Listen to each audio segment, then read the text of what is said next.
In this video lesson, we are going to discuss about the blocks in the periodic table. Objectives: identify and describe the four main blocks in the periodic table, the SPDF, and their characteristics. Demonstrate curiosity and active participation in discovering patterns among elements, and accurately label and color code the four blocks in a blank periodic table template. Okay, the blocks in the periodic table. As you can see in this periodic table, these are the color coding. The S block is represented by blue colors, itong group 1 and 2. Itong nasa group B is D block, and P block itong green. Yung helium po ay kasama pa rin yan sa S block. And then F block itong nasa baba. Okay, in the periodic table, blocks are sections of elements grouped according to the type of atomic orbital where their outermost or valence electrons are found. An orbital is a region around the nucleus where electrons are most likely to be found. Ang orbital po, yan yung may laman na electrons. So, ang laman po ng orbital na electrons, pwedeng isa, pwedeng dalawa. Hindi pwedeng lagpas sa dalawa. So, 1 or 2 lang ang pwedeng ilaman sa orbital. The different direction po yan. Dalawang magkaibang orientation. So, the type of orbital that is being filled last determines which block an element belongs to. So, yung tinutukoy dyan na last orbital, tinatawag natin na SPDF, yung apat na blocks. So, bawat blocks pala po niyan, may laman niya na orbital. Halimbawa, yung S, one orbital lang yun.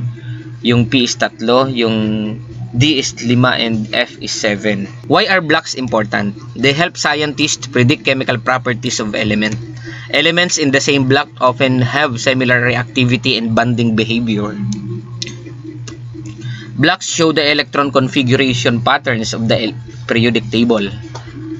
So, yun yung mga kahalagahan ng mga blocks. So, ito po, balikan natin. The periodic table is divided into 4 main blocks. We have the S block, ito, kulay blue. And then, P block, we have green. And then, D block, itong yellow. And then, violet is F block. Let us discuss one by one the properties and characteristics of those elements belongs to those different blocks. Okay, the S block.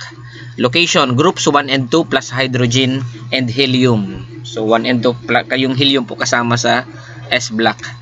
Last electron enters S orbital. So, yung pinakahuling electron nakalagay po sa S orbital, kaya nga S block siya. So, valence electron 1 or 2. Yun, kasi group 1 and 2, ang group po is nag-identify ng valence electron. Yung pinakalabas na electron. Okay, properties. Mostly metals except hydrogen and helium. Kasi ang hydrogen and helium po are gases. Actually, itong hydrogen po, siya yung napasama dun sa group 1 na puro metal, pero siya lang yung hindi metal. Kasi napasama lang siya dun because of the valence electron na 1. Kasama siya dun sa 1, sa group 1A. Pero siya po ay gas, hindi siya metal. So, highly reactive, especially alkali metals, the group 1. Samples, hydrogen, lithium, sodium, and magnesium. Okay, the P block. Location, groups 13 to 18. So, kasama pala po yung noble gases yun doon sa P block. So, last electron enters the P orbital. So, valence electrons 3 to 8. So, properties, contains metals, non-metals, and metalloids. So, yung nasa group 3, kasama po yung sa metals. Yung 4, kasama siya dun sa metalloids. And then yung 6 to 8, kasama siya dun sa non-metals. So, under nitong P block, yung 3 metals, non-metals, and metalloids. So, many elements form covalent bonds. Pag sinabing covalent bonds, sharing of electron in the outermost shell. So, walang giving, walang receiving, hindi siya nagiging ion.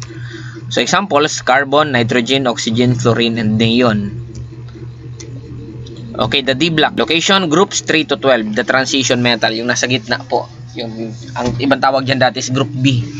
Yung nasa group 3 to 12. Last electron enters the D orbital, kaya siya tinawag na D block.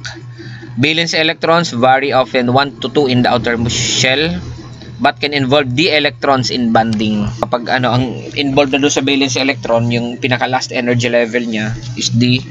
So, metals with high melting points. So, meaning ito yung mga metals na hindi agad natutunaw. Good conductors of heat and electricity. Often form colored compounds. Examples, we have iron, copper, zinc. Okay, the F block, yung nasa pinakababa ng yung nahiwalay na dalawang hanay dun sa baba ng periodic table. 2 rows placed below the main table, the lanthanides and actinides. Last electron enters the f orbital. Valence electrons vary. Many are radioactive, especially actinides. So lanthanides are shiny and used in electronics. So example, yun, uranium. Kasama pang uranium doon sa radioactive. Kung isa-sum up natin yung sa sa blocks, you have the ES. Ang groups niya is 1 to 2 plus the hydrogen and helium. And then the orbital is s orbital, yung pinaka last. Example elements, you have the hydrogen, lithium, sodium, magnesium. The key properties, highly reactive metals and hydrogen. And the P, 13 to 18, orbitals, p orbital, Cn, carbon, nitrogen, oxygen, fluorine, neon. Majority are metals, non-metals, and metalloids. Okay, we have the D block, groups 3 to 12, orbital is d orbital. Example are iron, copper, and zinc, good transition metals, good conductors. And F, lanthanides and actinides, F orbital. Ce and cerium and uranium, shiny metals. Many are reactive, radioactive. So yung SPDF po, ang ibang dyan dati tawag, yung S is sharp, yung P is principal, D is diffuse, and then F is fundamentals. Yun po yung dyan tawag dati.